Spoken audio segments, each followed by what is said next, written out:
Welcome back, everybody. We're going to be smoking us up some beef back ribs. These are super easy and super delicious. So y'all hang around. This is going to be fun. Welcome to Smokin' Ass Barbecue.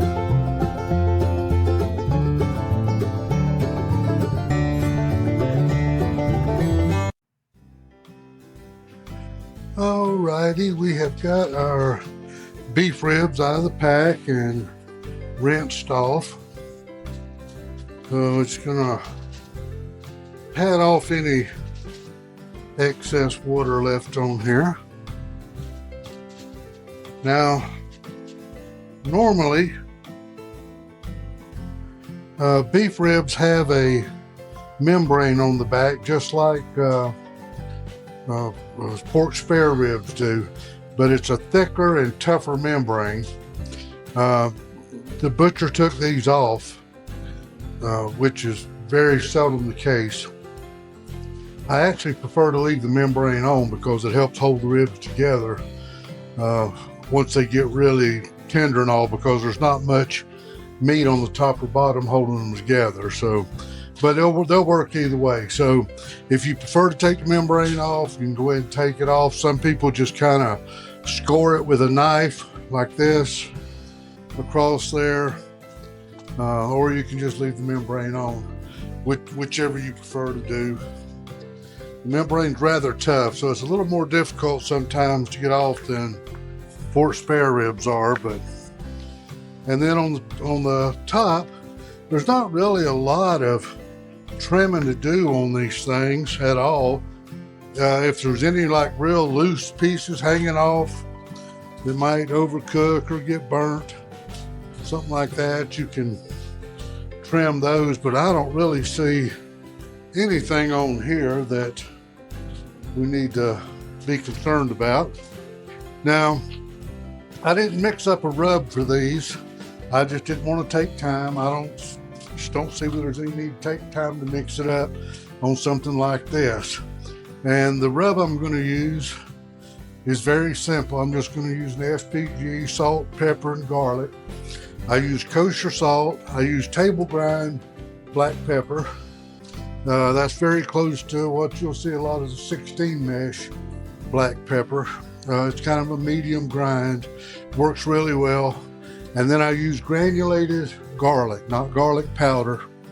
You could use it, but I prefer the granulated garlic. So all we're going to do, that's why I say there's no really need to mix up a rub on these things, because this is just quick and easy. We'd take more time mixing up a rub than we would seasoning our ribs. Now, one thing you want to be cautious of, any kind of ribs, they're a fairly thin cut of meat. And so it can be a little easy to over salt them. So I would go a little bit light on the salt. I like black pepper, so I'm always a little heavy on it, but be a little bit cautious on your salt, because it's easy to over salt ribs of any kind. And you can always add more salt later after they're cooked, but you can't take it away. So now on the top side, we're going to do the same thing. We're just going to give them a good little sprinkle. Is all we're going to do. Now, one of the fabulous things about beef back ribs, these are actually cut from the upper section of the rib section on the cow. They'll usually be, these will usually come somewhere, they'll usually be about a 7 or 8 bone. The section right up here lays right next to the prime rib or the ribeye. So all of this meat, they don't have a lot of meat on top, but all of this meat in the middle here, this is basically just like a ribeye steak. This is just absolutely delicious meat. Now, a lot of times you'll see where the bones are shaved so close by the butcher, and the reason for that is because they want to save all of that ribeye meat, because it's highly valuable and highly praised. So they trim these off. These are really not bad looking back ribs here at all. So we got our salt. We'll get us a little bit of garlic powder on here. I'm sorry, not garlic powder, granulated garlic. I beg your pardon. And we'll get our black pepper on here.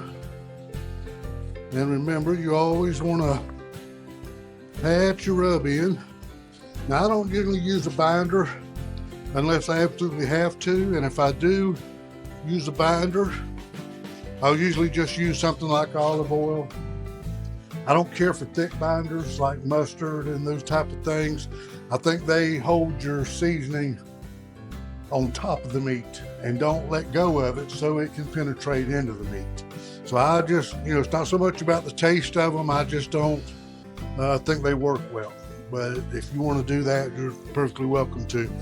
Now, this is all the seasoning I'm going to use. If you have a favorite beef rub, a favorite type of rub that you like, by all means, try that. And remember, you don't always have to do all of it the same way. You can do like half of these ribs with just salt, pepper, and garlic, and do the other half with a rub that you like. And then when they're done, you can see what you like better, and you'll know how to do it the next time. That's how you live and learn, and die and forget it all. So anyway, we've got these seasoned up. That's all we're going to do to them. I'm going to wrap these up. I'm actually going to smoke them tomorrow. If you're going to do them today, the same day, you can just wrap them up and set them over on the counter for up to about an hour. I wouldn't leave any meat out more than an hour. If it's going to be longer than that, wrap them up, stick them in the fridge, and hold them in there. So I'm going to do mine tomorrow. So I'm going to wrap these up, stick them in the fridge, and we will see y'all in the morning.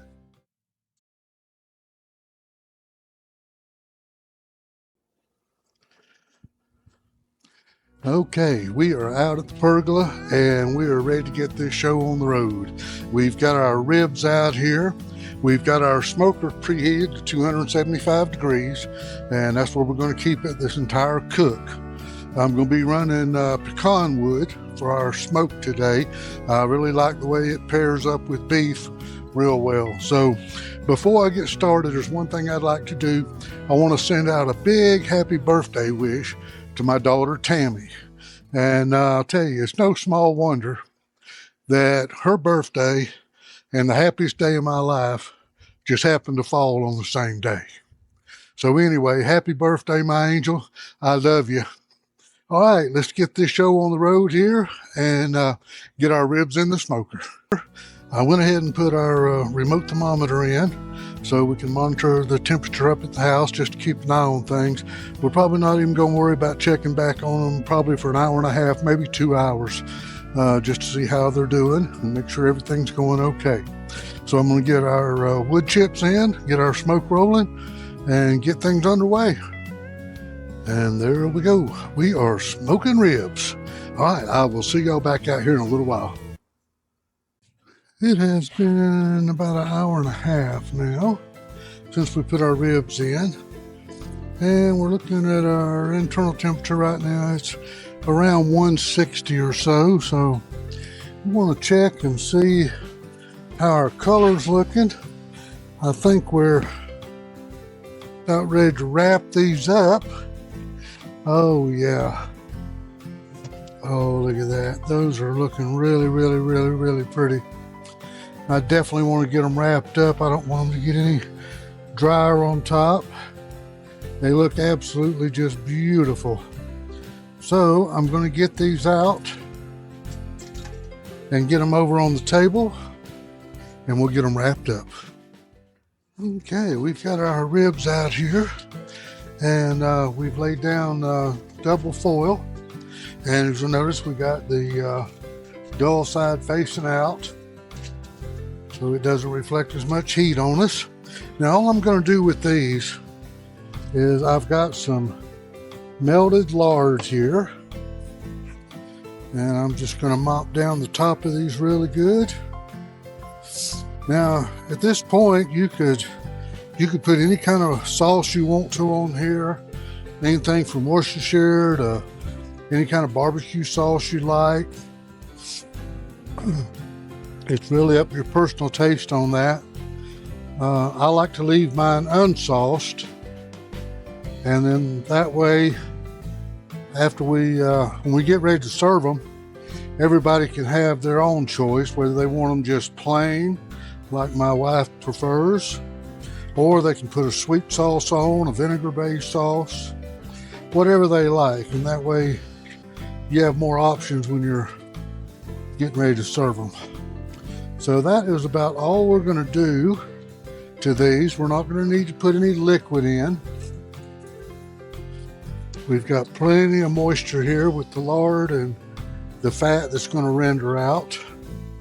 So we're just going to cover these up. We're going to leave the smoker at 275 like I mentioned before. We're just going to put them right back in the way they are. I will probably set them back on that pan I had them on, just to help prevent scooting them around and taking a chance on getting any leaks in our foil and making it a little bit more sturdy to move in and out of the smoker. So we will take our little pan, put our little ribs right back on, and we'll get them back in the smoker. And there we go. We've got our ribs back in the smoker. We've got our thermometer probe in. So we're gonna close this up, go up to the house and chill out a little bit, and we will be back in a little while. Okay, our little ribs should be done. We brought them inside. Believe it or not, it actually started sprinkling rain, so I wanted to get the cameras and all inside. So let's take a look and see what we have. I can hardly wait on these things. Oh yeah. Oh yeah. Let's see how we are too. Oh yeah. Oh yeah. Probing like pudding. Yes, sirree. All right. Fantastic. You can see how much drawback we got on the bones and all there. Plenty of moisture on them. So I'm going to get these on a cutting board where we can slice into them and take us a test bite. All right. Let's see what we have here. Now, sometimes these bones on the end down here, sometimes there's a little bit of gristle that you have to kind of get through. And also sometimes there's a little bone that sticks off to the side. So you kind of have to come around that on those end pieces. So don't let that throw you. Now, another thing that a lot of people do with these, because there's not a lot of meat on top, they'll do what's called a Hollywood cut or Cadillac cut. And what you do there is you come over, you sacrifice every other bone. So you would come over here and cut, and then come way over here, and then that leaves meat on both sides of the bones, and that would be sacrificed. You'd have two here. I don't usually do them that way because there's plenty of meat on there for me. So, but a lot of times people will do that when they're serving them, just so there's more meat on them. Now these things are still quite warm. Let's just, and you can see that is really moist. Plenty of moisture there. Very tender. Let's see. Oh yeah, man alive.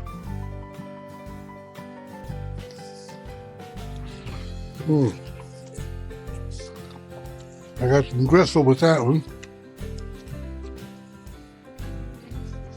Oh, that flavor is just terrific. You really don't need anything more than just the salt, pepper, and garlic on these. That really lets the